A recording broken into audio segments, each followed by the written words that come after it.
जय माताजी मित्रों, हूँ ममता गोस्वामी। मारी चेनल ममतानी रसोई में तमारुं स्वागत छे। मित्रों, आज आपणे बनावशुं राजगरामांथी सॉफ्ट एवा लाडू, जे लाडू आपणे कोईपण व्रत उपवास में खाई सकीए छीए अने आ लाडू नाना मोटा दरेकने खूब ज भावे तेवा टेस्टी बने छे।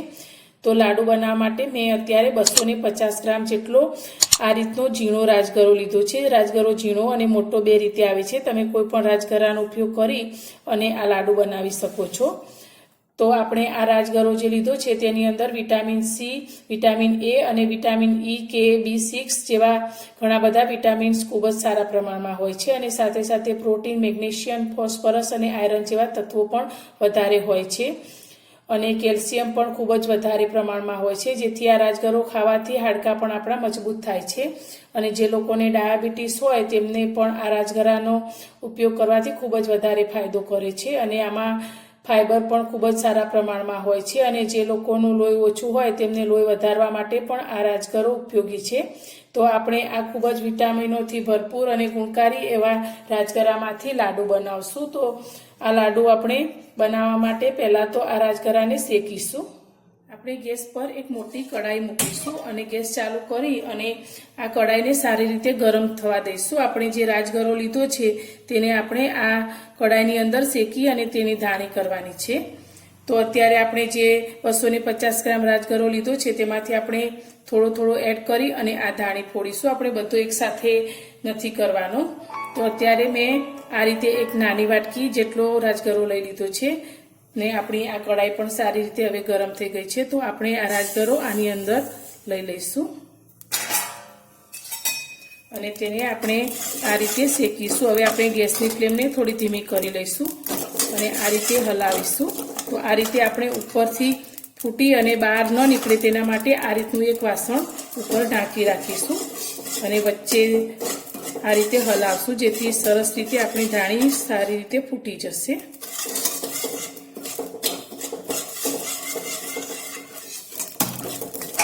તમે જોઈ શકો છો આપણી ધાણી એકદમ સરસ રીતે ફૂટવા લાગી છે।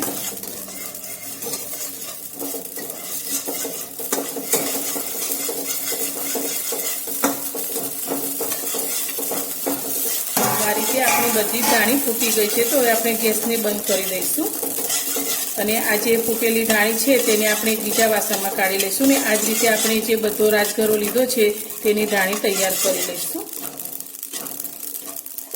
બધા જ રાજગરાની ધાણી આ રીતે તૈયાર કરી લીધી છે। તમે જોઈ શકો છો એકદમ સરસ આપણી આ ધાણી તૈયાર થઈ ગઈ છે। તો હવે આને આપણે સાઈડમાં મૂકીશું અને આગળની તૈયારી કરીશું। લાડુ બનાવવા માટે અત્યારે મેં 250 ગ્રામ ગોળ લીધો છે। આપણે ગોળ સાથે આ કડાઈને ગેસ ઉપર મૂકીશું અને ગેસ ચાલુ કરીશું। હવે તેની અંદર આપણે 1 ચમચી જેટલું ઘી લઈશું। આપણે આની અંદર ઘીનો ઉપયોગ બહુ ઓછો કરીશું। तो આપણે આ રીતે 1 જ ચમચી જેટલું ઘી લઈશું અને આપણે આ ઘીની સાથે ગોળને સારી રીતે ઓગાળશું।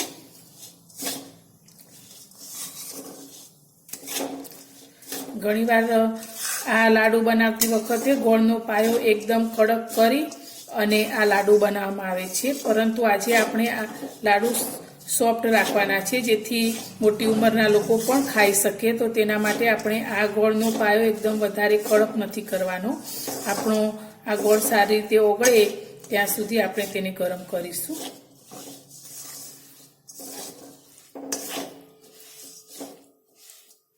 आपणो गोळ सारी रीते ओगળી गयो छे। तमे जोई शको छो पण उपरथी आ रीते परपोटा थवा लाग्या छे। तो आपणे गैसनी फ्लेमने बंद करी दईशुं અને હવે આપણે જે રાજગરાની ધાણીને શેકીને રાખી છે તે અંદર એડ કરતા જઈશું અને ગોળને આ રીતે મિક્સ કરતા જઈશું।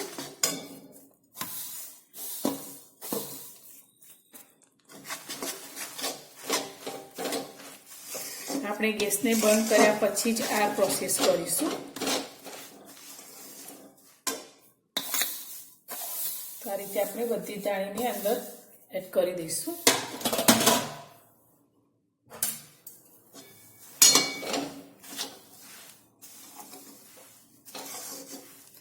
आ रीते लाडू बनावाथी आपणा लाडू सारी रीते सॉफ्ट बने छे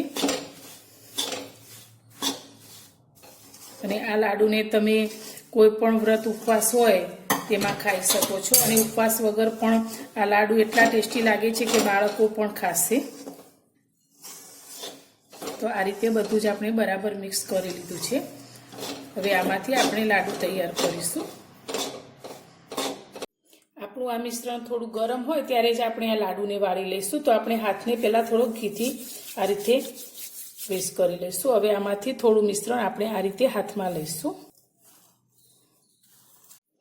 આ રીતે મેં નાનો લાડુ તૈયાર કરી લીધો છે. તો આ જ રીતે આપણે બધા જ નાના નાના લાડુને વાળી અને તૈયાર કરીશું. એકદમ સરળતાથી આપણો આ લાડુ વળાઈને તૈયાર થાય છે. મિત્રો, તૈયાર છે આપણા રાજગરાના લાડુ. અને સાથે આ રીતે મેં ચીક્કીના જેમ આપણે પીસ પણ કર્યા છે. તો તમે જોઈ શકો છો એકદમ સરસ આપણા આ લાડુ વળાઈને તૈયાર થયા છે. અને તમે આ રીતે સુખડીની જેમ પણ પીસ કરી શકો છો. તો આપણા એકદમ સરસ પીસ પણ તૈયાર થાય છે. તો આ રાજગરાના લાડુ તમે કોઈ પણ વ્રત ઉપવાસમાં ખાઈ શકો છો. તો મારી આ રેસીપી તમને પસંદ આવી હોય તો વિડીયોને લાઇક અને શેર જરૂરથી કરજો. અને ચેનલ પર નવા છો તો ચેનલને સબસ્ક્રાઈબ કરજો. ફરી મળીશું એક નવી જ રેસીપી સાથે.